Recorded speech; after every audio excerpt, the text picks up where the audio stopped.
Robert Frost, in his poem The Road Not Taken, begins with these words: "Two roads diverged in a yellow wood, and sorry I could not travel both and be one traveler." And he goes on to explain the two roads. One is a wide path heavily traveled, and one is a faint path that few travel. And the closing stanza of the poem says it all. I shall be telling this with a sigh, somewhere ages and ages hence. Two roads diverged in a wood, and I took the one less traveled by, and that has made all the difference. Frost took the road less traveled by. But what about the wide road, the road that he didn't take? What do we know about that road, and what kind of people walk it?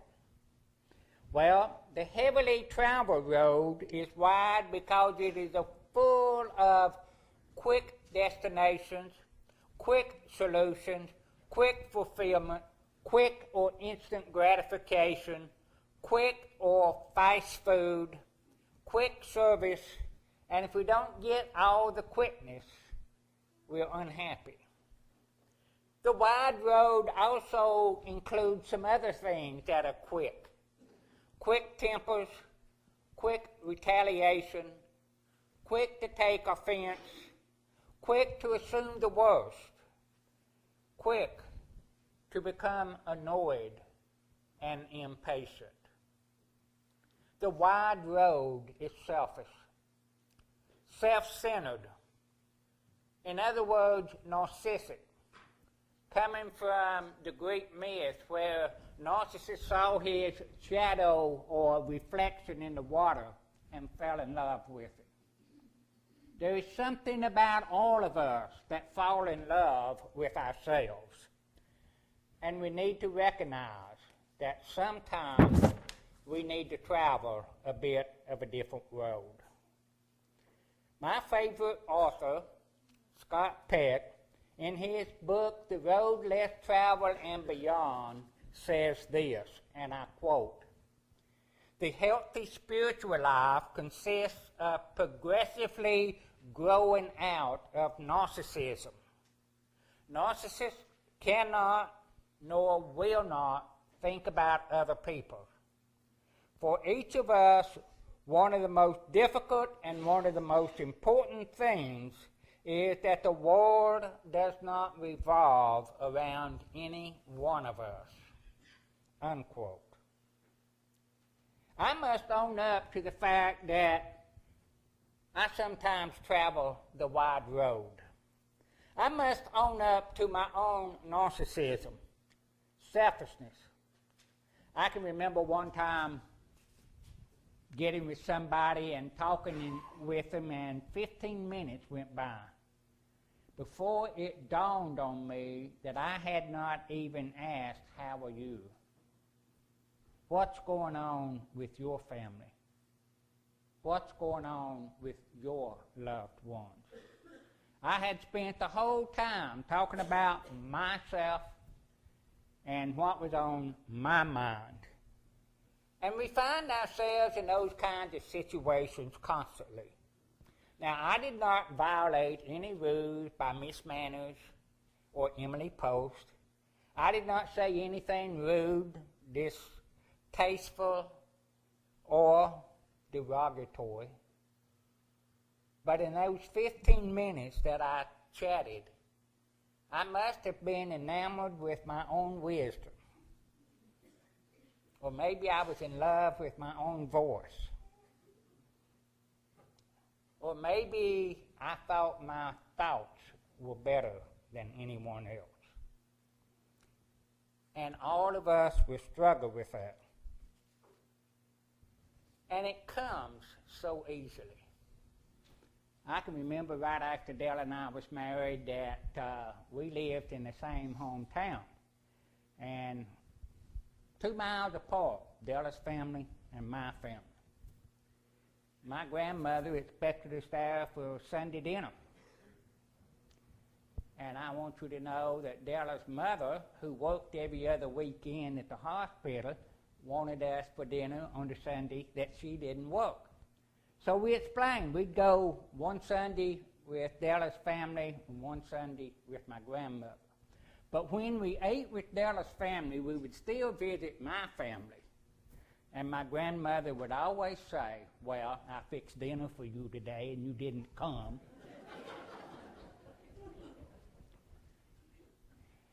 And every once in a while, we all get on that wide road of thinking that our ways and thoughts have to be the way and thought. I can remember one time years ago, I stepped out in front of a car and got pretty injured.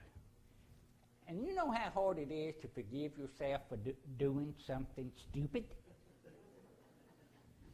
And I can remember I was taken to a hospital 100 miles away from family and friends and everything there. Recovered perfectly, as you well can see. But I can remember the first time that a minister came in the room to visit. I didn't know him from Adam's apple. He was just in the community and heard about it. So he comes by and he reads the 23rd Psalm and he does some small talk. But I told him several times, you know, I can't believe I did something so stupid.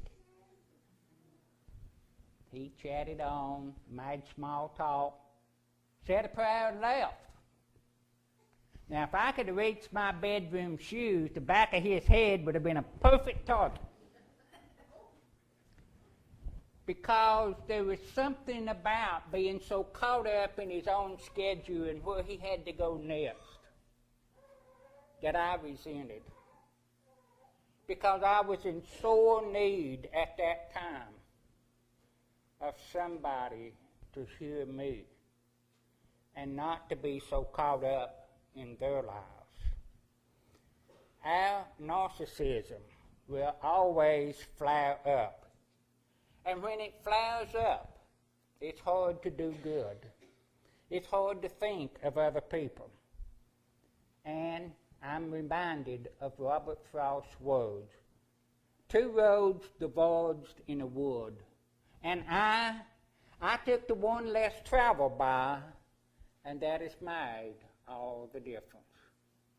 And most of us, like myself, will have those moments of getting on the wide road, but by and large, we try to walk the road less traveled by.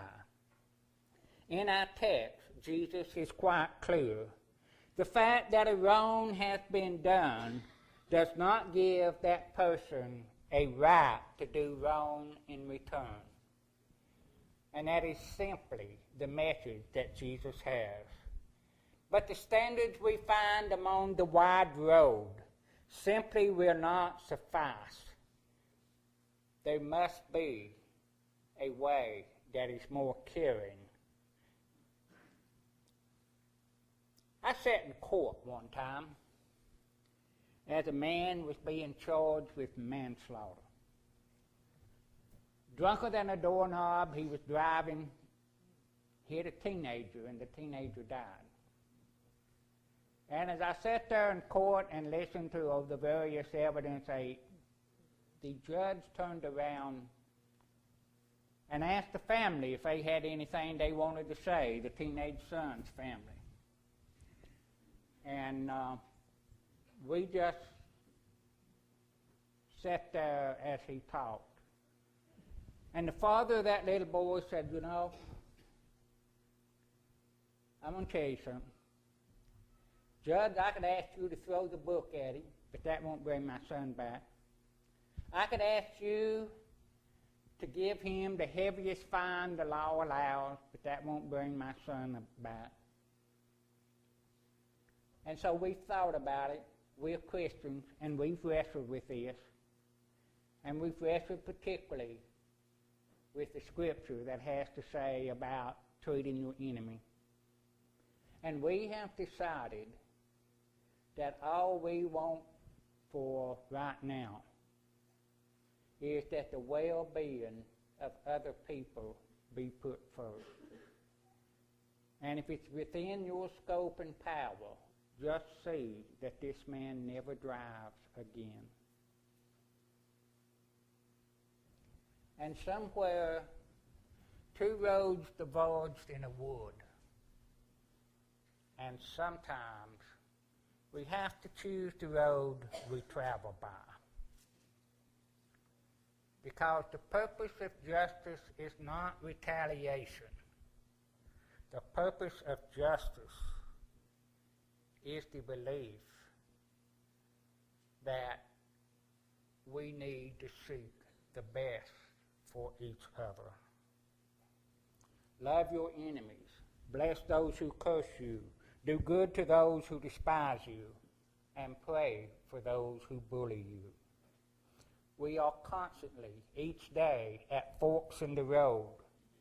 And the road least traveled makes all the difference. May not be one of the best illustrations I've ever come up, but how many of you have watched those 3 movies, Lord of the Rings? Right. Yes. Notice that they were living in a shire, a small village. And on the surface, everything looked fine. But underneath that was backbiting and anger and gossip and all of those kinds of things that went on. Then came the mission. Then came the opportunity to lose one's life in something bigger than oneself. There was a gold ring that had to be taken to Mount Doom and destroyed. For as long as that ring existed and various people got a hold of it, there would be a need for power and evil. And so the journey begins. It's full of strange people at times. It's full of unusual happenings. It's even full of betrayals. It's even full of fighting and war, which represents evil. But they persevered. They lost themselves in the mission that was greater than themselves. And the ring was finally thrown at Mount Doom. And evil was defeated. And they went back to the shire. But life in the shire would never be the same. Because they were transformed by losing themselves in something bigger than themselves.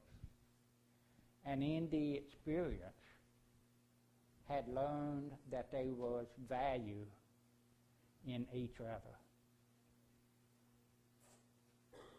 And sometimes I think that's what Jesus is trying to say, that love conquers all. And sometimes we have to bite our tongue, go on the mission, undergo the trials and the tribulations, because they did not go out to seek evil, evil came to them. And in the end, when love wins, it's a different place. So, narcissism must go.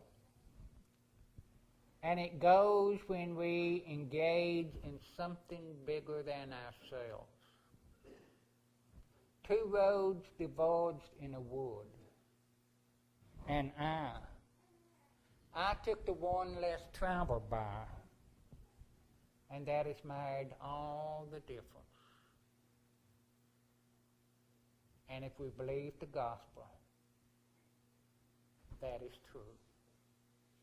The road less traveled by. The road of love and grace and forgiveness and peace is a mighty fine road to travel.